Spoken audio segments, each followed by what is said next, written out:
L'orgueil de Santiago. L'air frais du matin descendait en une brume légère sur les rues pavées de Puebla. Les pierres anciennes, polies par des siècles de pas, semblaient encore dormir sous la lumière dorée de l'aube. Mais déjà, la ville s'éveillait. Des effluves irrésistiblement sucrés s'échappaient des panaderias, où les boulangers déposaient sur les étagères encore fumantes les conchas, les orejas et les bolilos. Le tintement à la fois joyeux et solennel des cloches de l'église Santo Domingo annonçait la messe dominicale. Les habitants du quartier affluaient vers le temple. Les femmes, vêtues de rebozos aux couleurs éclatantes, portaient dans leurs bras de petits bouquets destinés à l'autel. Les hommes, coiffés de leurs sombreros fiers et poussiéreux, inclinaient la tête en traversant la place, geste de respect et d'humilité. Les enfants insouciants couraient entre les étals de tamal et les jarres de atol fumant. La foi semblait palpiter dans chaque détail, des cierges consumant lentement leur cire devant les niches de pierre, des statues de saints décorées de rubans colorés, et ce murmure constant de prières montant comme une fumée légère dansant vers le ciel. Au milieu de ce décor vibrant de spiritualité, un jeune homme se distinguait par son allure distante. Santiago Ramirez, 27 ans, avançait d'un pas assuré, la tête haute, sans un regard pour quiconque. Fils d'une famille de marchands textiles prospères, il portait un costume impeccable et des bottes étincelantes. Mais ce n'était pas la dévotion qui l'animait, c'était la vanité. Ce besoin de se démarquer, de briller davantage que les autres. Lorsqu'il franchit les portes de l'église, son visage exprimait plus d'impatience que de recueillement. Les bancs de bois étaient bondés. Devant, des vieillards récitaient le rosaire, les yeux clos, serrant entre leurs doigts usés les grains perlés. Derrière, des mères berçaient leurs nourrissons tout en allumant des bougies, implorant la santé et la protection divine. Santiago, sans le moindre égard, se fraya un passage, poussant un bras ici, une épaule là, comme si le sanctuaire n'était qu'un marché où sa volonté faisait loi. Son arrogance se heurta bientôt à une présence inattendue. Une vieille femme, aux cheveux blancs et au visage sillonné de rides, occupait une partie du banc qu'il convoitait. Le regard profond qu'elle leva vers lui contrastait avec la fragilité de ses mains tremblantes serrant un chapelet de perles. « Déplacez-vous » lança Santiago d'un ton sec, presque méprisant. La femme releva lentement la tête. Ses yeux, d'une intensité insoupçonnée, semblaient sonder directement l'âme. Sa voix, douce mais ferme, résonna dans le silence soudain du temple. « Mon fils, ici, dans la maison de Dieu, chacun a sa place. » Santiago souffla bruyamment, exaspéré, et osa poser sa main sur l'épaule frêle de l'ancienne pour la pousser. Autour d'eux, plusieurs fidèles se retournèrent, scandalisés. Quelques murmures circulèrent, et même le prêtre, prêt à commencer la messe, suspendit son geste. La vieille femme ne se défendit pas. Elle inclina légèrement la tête comme si un secret immense reposait sur ses lèvres. Puis, d'une voix qui fit frissonner l'air, elle murmura. « Je suis la Vierge Marie, et tu apprendras. » Un souffle coupé parcourut l'assemblée. Le temps sembla suspendu entre les colonnes sacrées. Était-ce la folie de l'âge, un délire pieux, ou bien une révélation venue d'ailleurs? Santiago éclata d'un rire sarcastique. La Vierge Marie? Quelle sottise! Voilà où mènent les divagations des vieilles femmes. Mais les yeux de l'ancienne ne scièrent pas. Ils transperçaient l'orgueil du jeune homme comme s'il connaissait déjà son avenir. Un frisson glacé remonta l'échine de Santiago, qu'il tenta de dissimuler sous un rictus de mépris. Il s'assit de force, ignorant les regards pesants qui l'entouraient. Certains fidèles, bouleversés, se signaient en silence. D'autres s'inclinaient devant la vieille femme, convaincus qu'elle n'était pas une simple mortelle. Les prières reprirent, mais un malaise, comme une onde invisible, enveloppa le sanctuaire. Ce jour-là, sans le savoir, la vie de Santiago venait de dévier de son cours. L'orgueil qu'il cultivait allait bientôt trouver son châtiment. La messe s'acheva, et Santiago sortit sombre, indifférent aux murmures et aux regards. Dans son esprit, les paroles de l'ancienne n'avaient aucun poids, simple délire d'une folle. Il traversa la place centrale, où le tumulte de Puebla reprenait. Les vendeurs de talavra exhibaient leurs assiettes colorées, les crieurs annonçaient le pulque brûlant, et les senteurs de tacos al pastor se mêlaient à la fumée du charbon. Santiago respirait cet air avec dédain. Pour lui, ce monde humble n'avait rien à lui enseigner.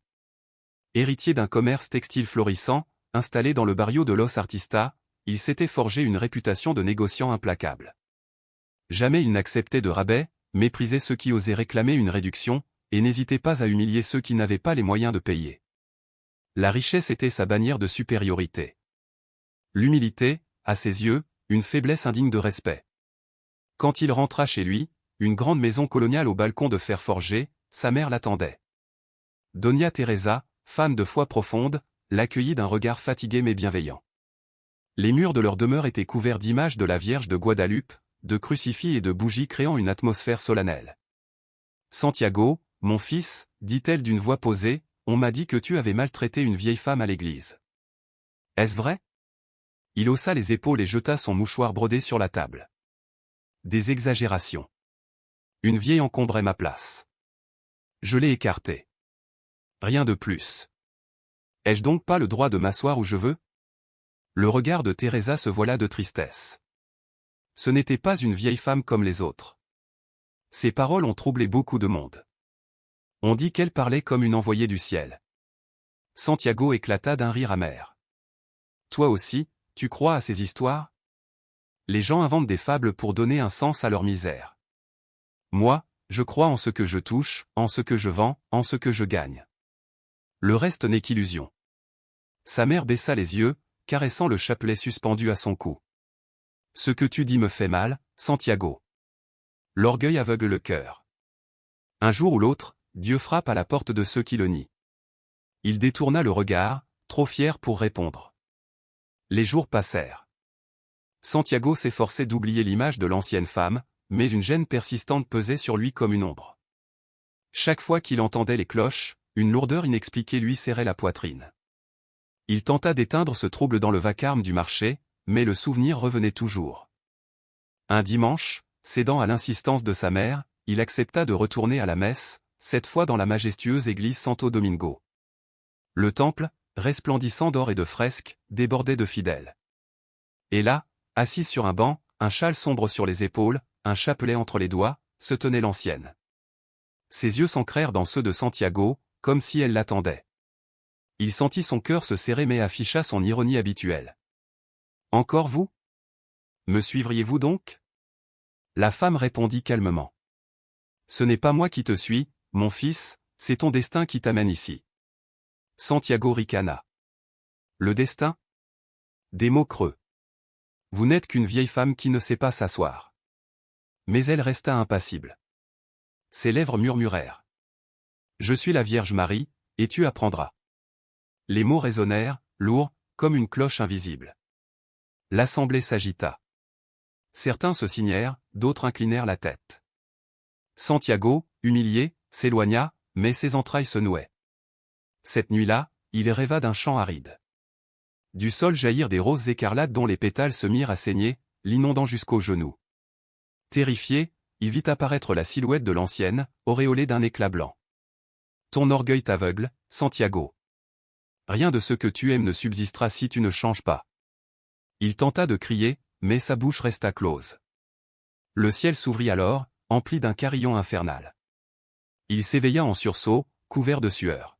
« Maudit soit ce rêve, murmura-t-il. » Mais le tremblement de son cœur ne le quittait plus.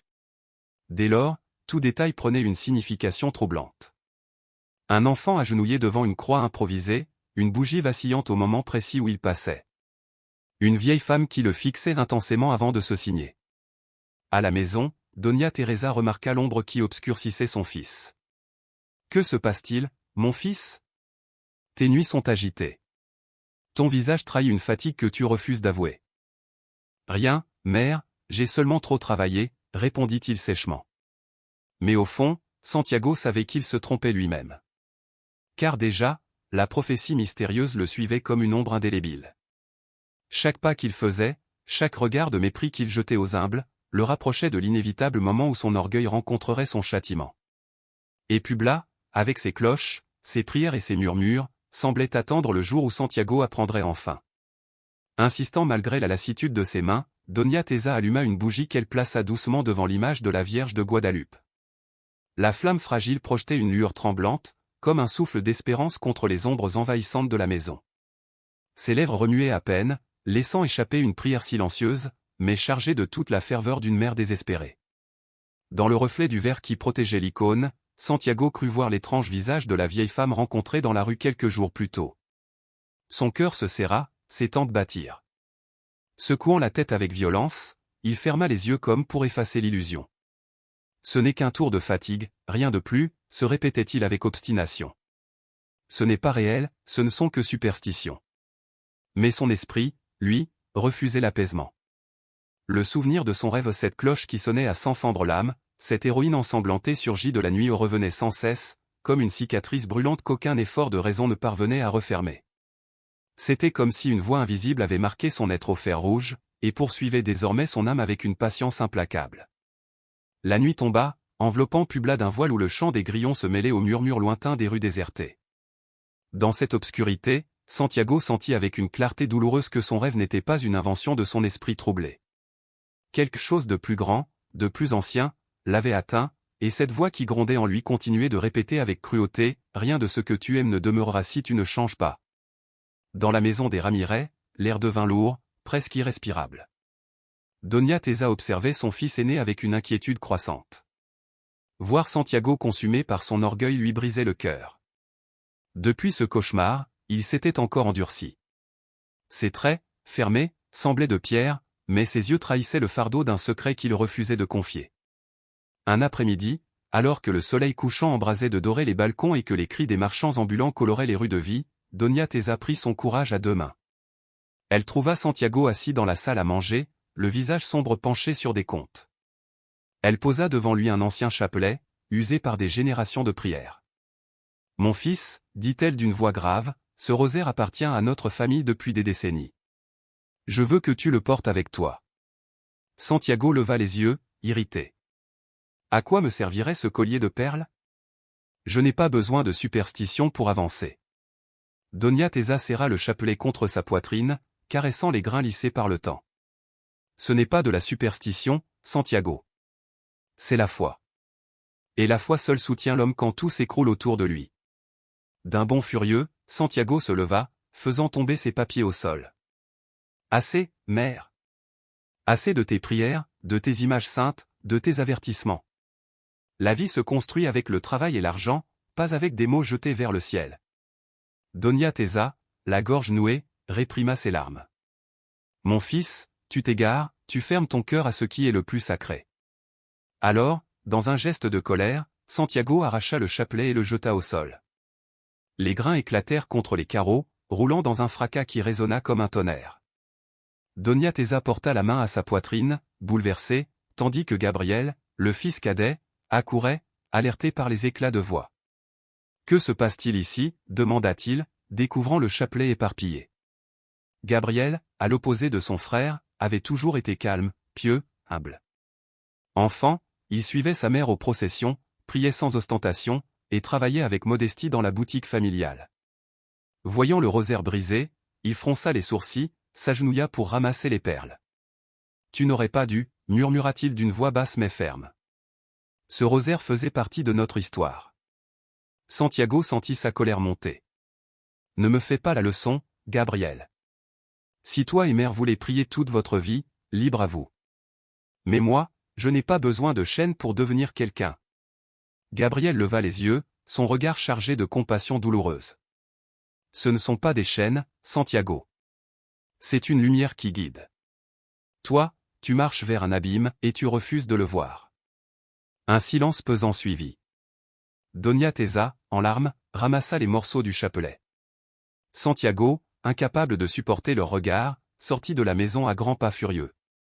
Dans la rue, la ville l'enveloppa de ses bruits, de ses parfums, l'orgue de barbarie, les effluves épicés des antogitos, les cris des marchands. Mais rien ne pouvait effacer la brûlure de ses paroles. Chaque mot lancé contre sa mère et son frère résonnait en lui comme une blessure qu'il s'était infligée à lui-même. Cette nuit-là, dans son lit, il fut hanté par le visage de sa mère en larmes et par les yeux emplis de compassion de Gabriel. Il se répétait qu'ils étaient dans l'erreur, que lui seul voyait clair. Mais une voix intérieure lui soufflait qu'il venait d'ouvrir une guerre qu'il ne pourrait gagner. À l'aube, la rumeur parcourut Publa. Dans les marchés, on murmurait que Santiago Ramirez avait offensé une vieille femme, laquelle n'était autre que la Vierge Marie elle-même. La nouvelle se répandait comme une traînée de poudre, glissant entre les paniers de fruits et les marmites fumantes. Santiago tenta d'ignorer. Mais vite, il en vit les conséquences. Ses clients fidèles passaient devant sa boutique sans entrer. Des voisins détournèrent le regard. Ses appels à la foule résonnaient dans le vide. Pire encore, un homme l'accusa publiquement d'avoir manqué de respect à une ancienne, et si cette femme était touchée par la Vierge? Ton geste pèse lourd. Santiago répliqua avec mépris, mais son assurance sonnait creux. Plus tard, à la cantina, il surprit 2 commerçants chuchoter, il est maudit. La Vierge l'a marqué. L'autre ajouta, bien fait pour lui. Son orgueil lui a fermé toutes les portes. Ces paroles résonnèrent en lui comme un verdict. Son monde bâti sur l'argent et le prestige se fissurait. La vie le ramenait à sa place. Il se leva, frappa la table, taisez-vous. Je n'ai besoin de personne. Mais le silence hostile des autres valait 1000 condamnations. Le lendemain, le père Esteban l'arrêta, mon fils, quand un peuple tout entier parle d'une même voix, ce n'est pas par hasard. Dieu corrige toujours les orgueilleux. Et quand le cœur se ferme, la vie trouve toujours un moyen de l'ouvrir, parfois par la douleur. Ces mots se plantèrent comme une flèche dans l'âme de Santiago. Il quitta Publa pour Cholula, espérant fuir les rumeurs. Mais dans chaque village, chaque chapelle, il entendait l'écho, Dieu corrige les orgueilleux. Là-bas, à la pyramide de Tlachihualtepetl, il croisa de nouveau l'ancienne femme. Sa présence, calme et implacable, le terrifia. Il tenta de fuir dans les fêtes, les marchés, les odeurs de cacao et de fleurs, mais partout la même angoisse le rattrapait. Un soir, des bandits le dépouillèrent, le laissant humilié, gisant dans la poussière, privé de tout sauf de sa honte. Quand 2 paysans s'arrêtèrent, émus par son état pitoyable, Santiago sentit son orgueil se briser sous le poids de la faim et de la fatigue. Il comprit alors, dans l'amertume de sa chute, que la voix qui le poursuivait depuis son rêve n'était pas celle d'une ennemie, mais l'écho d'un appel auquel il avait toujours refusé de répondre. Et dans ce silence nocturne, sous le regard des volcans immobiles, Santiago sentit pour la première fois la peur et la grâce marcher ensemble à ses côtés. Presque un murmure s'éleva de ses lèvres, je n'ai besoin que d'un peu d'eau. Devant lui, le paysan, un homme aux mains rugueuses comme l'écorce et au regard franc et généreux, lui tendit une cruche de terre cuite remplie d'eau fraîche. Sa femme, silencieuse, s'éclipsa dans leur cabane de boue séchée. Elle revint aussitôt, portant 2 tortillas encore tièdes et un peu de haricots noirs, préparés avec un soin qui révélait plus d'amour que d'abondance. Nous n'avons pas grand-chose, mais partagez avec nous, dit-elle simplement, comme si l'hospitalité allait de soi, comme si donner, même le peu qu'on possédait, faisait partie de la vie autant que respirer. Santiago saisit la cruche et but avec avidité. L'eau coulait dans sa gorge comme le plus doux des élixirs. Puis il mordit dans la tortilla, et ce repas, si modeste aux yeux du monde, lui sembla un festin royal. Ce pain chaud et ses grains simples éveillèrent en lui un sentiment qu'il n'avait presque jamais connu, la gratitude.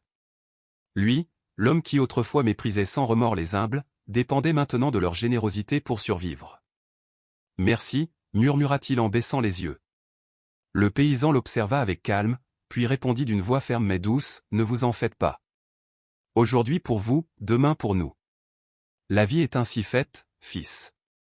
Ces paroles résonnèrent dans le cœur de Santiago plus fort que tous les sermons.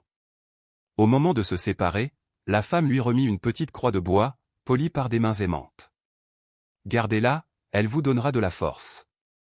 Santiago la reçut d'une main tremblante, incapable de refuser. Il repartit vers l'auberge, le ventre un peu plus rempli, mais surtout le cœur bouleversé. Il n'arrivait pas à se défaire de cette idée, ceux qui avaient le moins lui avaient offert le plus, et sans rien attendre en retour. Cette nuit-là, allongé sur le lit dur de l'auberge, il revécut chaque instant, l'humiliation, le vol, et surtout la bonté inattendue de ces paysans. Ses yeux se fermèrent et, au plus profond de son esprit, revint ce murmure qui le hantait depuis Publa, l'orgueil te fera tout perdre, mais l'humilité te sauvera. Il ne trouva pas le sommeil. Et son retour à Publa coïncida avec la fête la plus attendue de l'année, le jour de la Vierge de Guadeloupe. Depuis des jours, les rues resplendissaient de fleurs, de bougies et de rubans colorés. Des pèlerins venus de villages lointains arrivaient pieds nus, traversant des kilomètres de poussière pour témoigner de leur foi. Autrefois, Santiago riait de ces démonstrations de piété. Mais après ce qu'il avait vécu à Cholula, cette ferveur lui pesait d'un poids différent. Le 12 décembre, la ville vibrait. Dès l'aube, les pétards éclataient dans le ciel et les mariachis chantaient les traditionnels mananitas devant les images sacrées. Santiago traversait la foule, troublé. Il tentait d'afficher l'assurance de l'homme que rien n'atteint, mais en lui, chaque prière sonnait comme un rappel dont il ne pouvait plus se détourner. Arrivé devant l'église principale, il s'arrêta. Les fidèles entraient avec des brassées de roses, symbole de la Vierge. L'air enivrant de fleurs et dansant le fit hésiter. Et alors il l'aperçut. L'ancienne. Vêtue d'un rebozo sombre, elle avançait parmi la foule. Elle ne bousculait personne, mais les gens s'écartaient d'eux-mêmes. Son regard se posa sur lui, et un frisson le traversa. Non, pas encore, souffla-t-il, reculant. La femme s'approcha, leva lentement la main, et toucha son front. Le monde bascula. Santiago se retrouva projeté dans une vision, il marchait seul dans des rues désertes, son commerce en ruine, sa famille loin de lui, les gens murmurant sa disgrâce. Spectre consumé par la solitude et le remords, il cherchait de l'aide, mais nul ne répondait. Puis la voix de la vieille femme résonna, claire et profonde, voilà le destin de l'orgueilleux, une éternelle solitude. Mais tu as encore le temps de choisir un autre chemin. Les images changèrent. Il vit alors des visages souriants, des mains tendues, sa mère, Gabrielle à ses côtés, et lui-même, humble, servant les autres. Ce contraste le brisa. Des larmes jaillirent. Je ne sais pas comment, balbutia-t-il. La femme répondit avec tendresse mais fermeté, le premier pas est d'accepter ta petitesse. Le second est d'ouvrir ton cœur à la foi. La vision s'éteignit. Santiago s'écroula à genoux sur le parvis, haletant. La foule l'entourait, mais l'ancienne avait disparu. Peut-être n'avait-elle jamais été là. Pourtant, la brûlure de son toucher restait sur son front comme une flamme. Tremblant, il entra dans l'église. Le chant sacré l'enveloppa et, pour la première fois, il ne songea pas à se moquer. Une fissure s'ouvrait dans le mur de sa superbe, et par elle, bientôt, entrerait la lumière. Mais les jours qui suivirent furent lourds. Ses visions le bouleversaient, mais son orgueil résistait encore. À Publa, il marchait le front durci, tentant de conserver l'image du puissant commerçant. Pourtant, les regards changeaient. Pitié, méfiance, comme si toute la ville percevait ce qu'il voulait cacher. Un matin, au marché, il déploya une couverture éclatante et proclama « Ce tissu est le meilleur que vous trouverez. Aucun marchand n'offre pareil chef-d'œuvre. » Mais un enfant trébucha, tira sans le vouloir sur l'étoffe, et Santiago s'effondra dans une corbeille de fruits. La foule éclata de rire. Couvert de pulpe et de jus, il rugit « Silence !» Mais ses cris ne firent qu'attiser l'hilarité. « Voyez. C'est celui qui a offensé la Vierge », lança un homme. Un autre ajouta « Dieu l'humilie devant tous ». Alors les rires s'éteignirent, remplacés par un murmure de désapprobation. Nul ne vint l'aider. La foule se détourna, comme si une marque invisible brûlait son front. Seul un petit garçon, tremblant, s'approcha et lui tendit un fruit en guise d'excuse. Santiago sentit la colère monter, mais le regard de l'enfant le désarma. Honteux, il quitta le marché, le visage brûlant. Jamais il ne s'était senti aussi vulnérable. Chez lui, sa mère l'attendait. En le voyant souillé et défait, elle comprit sans qu'il parle. « Mon fils, vois-tu maintenant que tu n'es pas plus fort que tous » dit-elle doucement.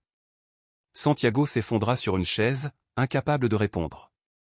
Elle lui prit la main et il ne la retira pas. « Je ne veux pas te perdre » murmura-t-elle.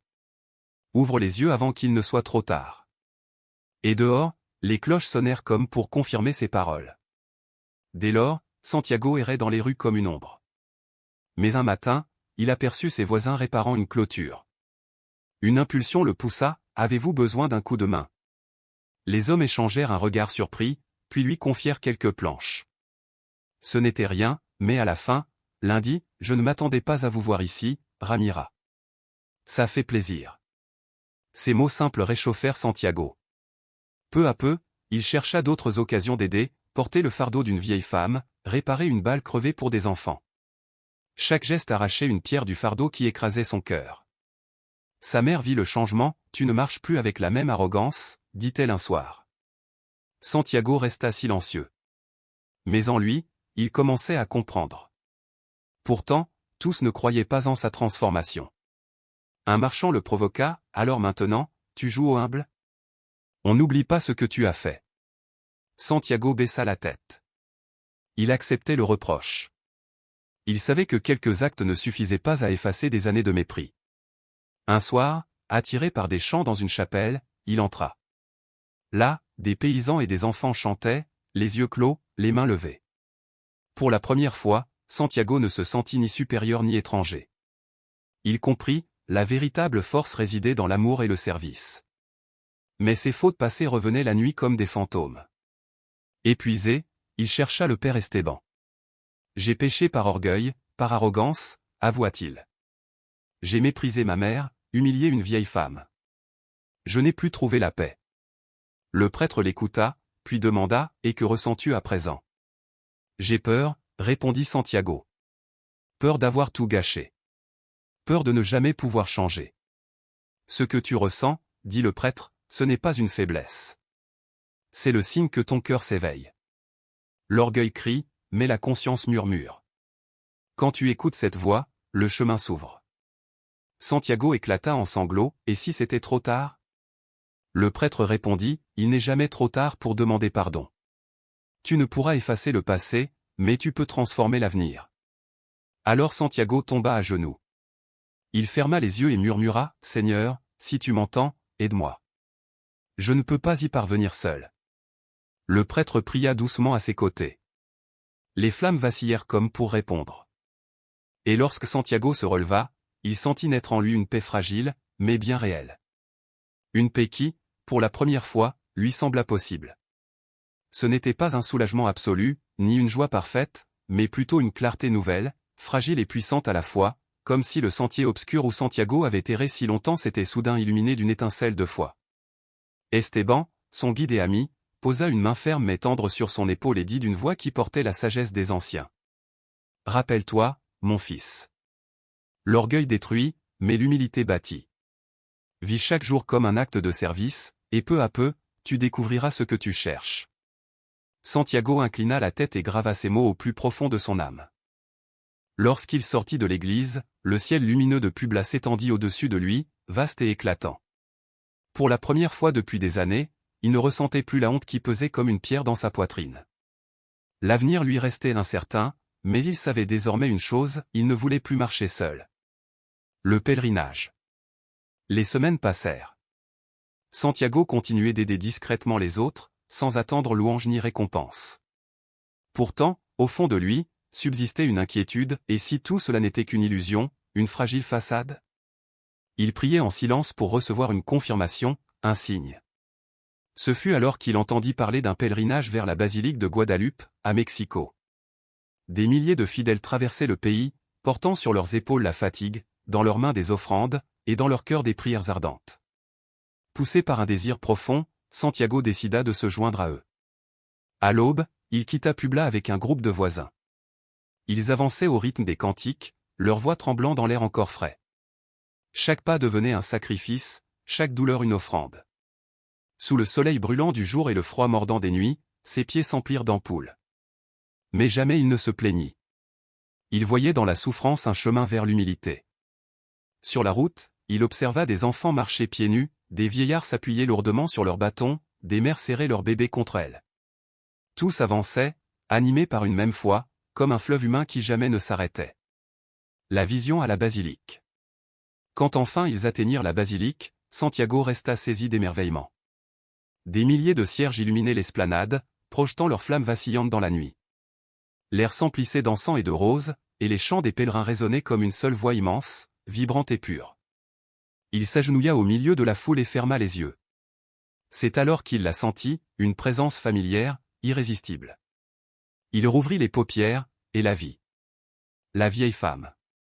Debout parmi les fleurs et les flammes, enveloppée dans le même rebozo sombre. « Encore toi » souffla-t-il, tremblant. « Pourquoi me suis-tu » Elle sourit doucement. « Ce n'est pas toi que je suis. Je suis la mère de tous. Je viens seulement te rappeler ce que tu sais déjà. » Les larmes jaillirent de ses yeux. « J'ai été orgueilleux, cruel, injuste. Je ne mérite pas ton pardon. » La femme leva la main et caressa son visage avec tendresse. « Comprends-le, il ne s'agit pas de mériter, mais d'aimer. L'amour purifie, l'amour transforme. » À cet instant, son corps sembla rayonner d'une lumière dorée, plus éclatante que toutes les flammes réunies. Santiago s'effondra à nouveau à genoux, le cœur battant à tout rompre. « Est-ce vraiment toi » sanglota-t-il. « Je suis la Vierge de Guadalupe, répondit-elle, et je suis venu te montrer que même les cœurs les plus durs peuvent renaître. » Puis soudain, la lumière s'éteignit. La femme disparut parmi les autels fleuris comme si elle n'avait jamais été là. Tremblant, le visage noyé de larmes, Santiago leva les yeux vers la tilma miraculeuse, cette image sacrée. Et dans les yeux peints de la Vierge, il reconnut un regard vivant, brûlant, qui lui confirmait que rien de ce qu'il venait de vivre n'était un rêve. Les chants s'élevèrent encore plus fort, Virgencita, écoute notre prière. Au milieu de ces voix, Santiago trouva enfin ce qu'il avait cherché toute sa vie, la paix. Le retour à Publa. Quand il rentra chez lui, ce n'était plus le marchand orgueilleux qui franchissait le seuil, mais un homme transformé. Doña Tesa, sa mère, l'attendait à la porte. En croisant son regard, elle comprit aussitôt que quelque chose d'essentiel avait été brisé puis reconstruit en lui. Ses yeux, autrefois durs, brillaient désormais d'une douceur inattendue. « Mère, » murmura-t-il d'une voix éraillée, « j'ai marché longtemps. J'ai échoué, je le sais. Mais je veux recommencer. » Elle le serra contre elle comme lorsqu'il était enfant. Pour la première fois depuis des années, Santiago répondit à ce geste avec sincérité. Gabriel, son frère cadet, les observait, partagés entre stupeur et joie. « Frère, dit-il avec un sourire contenu, il semble enfin que tu as entendu ce que tu refusais toujours d'écouter. » Santiago hocha la tête. Ses traits portaient la fatigue, mais sa voix vibrait de vérité. « J'ai cru que la vie se résumait au pouvoir et à l'argent. Mais j'ai découvert que ce qui compte vraiment, c'est ce que nous donnons aux autres. » Une transformation visible. Dès les jours suivants, tout Publa remarqua son changement. Là où jadis il imposait ses prix avec dureté, il écoutait désormais les clients, acceptait les marchandages, et parfois offrait gratuitement ses étoffes aux plus pauvres. Un après-midi, la femme indigène qui l'avait humilié autrefois revint timidement vers son étal. Elle demanda un morceau de tissu. Santiago déroula le rouleau et le posa devant elle. « Prenez-le, dit-il doucement, c'est un cadeau. » Elle leva la tête, incrédule. « Non, je ne peux pas accepter. »« Vous le devez, » insista-t-il avec un sourire. « C'est le minimum après tant de mépris. » Les larmes emplirent les yeux de la femme. « Que la Vierge vous bénisse, sonore. » Ces mots résonnèrent en lui comme une révélation. Il chercha ensuite tous ceux qui l'avaient blessé. Il demanda pardon, aida les vieillards à réparer leur toit, apporta nourriture et vêtements aux familles pauvres. Chaque geste devenait une pierre nouvelle sur laquelle il bâtissait sa rédemption. Un soir, alors qu'il distribuait des vivres avec Gabriel, son frère lui dit : « Jamais je n'aurais imaginé te voir ainsi. »« Moi non plus, » répondit-il en souriant. « Mais quand la Vierge te regarde dans les yeux, il n'y a plus de retour possible. » Un homme nouveau. La rumeur de sa transformation se répandit. Ceux qui jadis le craignaient commencèrent à le respecter, non pour sa richesse, mais pour son humilité. Le marché où il avait régné par la peur l'accueillait désormais avec gratitude. À la maison, les repas redevinrent des moments de rire et de prière partagés. Doña Tesa, qui craignait de mourir le cœur lourd, retrouvait l'espérance. Gabriel, croyant fidèle, avouait qu'il apprenait désormais de son frère. Santiago, lui, remerciait chaque matin. Il savait que la route serait longue, que les tentations reviendraient. Mais il n'était plus seul. Héritage et mémoire. Avec le temps, là où se tenait jadis un homme arrogant, se dressait un homme humble, attentif aux autres. Tout le village en fut témoin. Son histoire devint une parabole vivante, celle d'un homme que la foi avait arraché à l'abîme. Un soir, à l'église, il s'agenouilla simplement et dit un mot. « Merci. » À partir de ce jour, il n'eut plus besoin de preuves ni de visions. La Vierge l'avait regardé dans les yeux, et cela suffisait. On ne se souvenait plus de Santiago Ramirez comme du marchand cruel. On parlait de lui comme de celui qui avait su renaître. Sa richesse n'était plus faite d'or, mais de gestes de service. Son autorité n'était plus imposée par la peur, mais inspirée par son humilité. Et dans le silence de ces nuits, il murmurait encore. « Merci, mère. Tu m'as offert une seconde chance. » Ainsi, l'homme qui avait humilié une vieille femme à la sortie d'une église devint un témoin vivant de la grâce, une preuve que même les ténèbres les plus épaisses s'effacent devant la lumière du pardon et de l'amour. Car aucune nuit n'est assez noire pour éteindre la lumière de la grâce.